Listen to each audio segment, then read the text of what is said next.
نبی کریم صلی اللہ تعالی علیہ وسلم کے نا کچھ صحابہ اللہ کی محبت کے شوق میں حضور کی بارگاہ میں حاضر ہوئے اور انہوں نے آ کے عرض پتہ کیا کیا، عرض کرنے لگے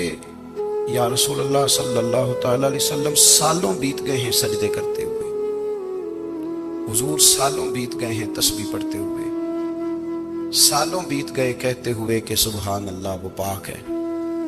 ہمیں سالوں بیت گئے یہ کہتے ہوئے کہ اللہ اکبر وہی سب سے بڑا ہے، سالوں بیت گئے کہتے ہوئے کہ الحمدللہ ساری تعریفیں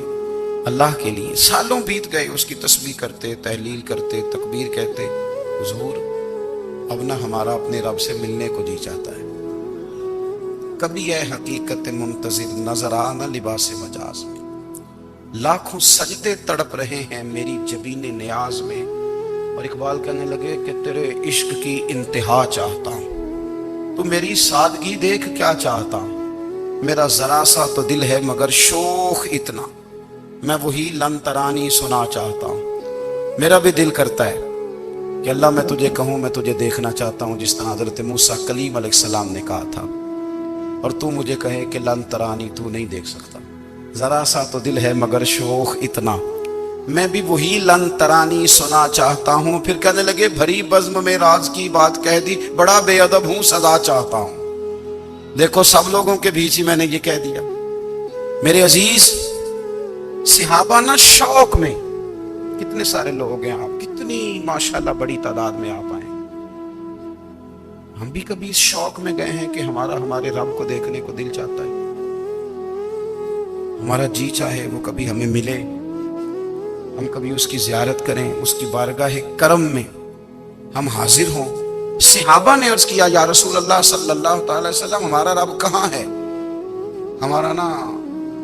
اپنے رب کو دیکھنے کو جی چاہتا ہے۔ جب صحابہ نے یہ عرض کیا تو اللہ نے قرآن مجید نازل کیا، فرمایا وَإِذَا سَأَلَكَ عِبَادِي عَنِّي فَإِنِّي قَرِيبٌ، محبوب جب میرے بندے آپ کی بارگاہ میں آ کے میرے بارے میں پوچھیں نا تو ان سے کہہ دینا میں ان کے قریب ہی ہوں،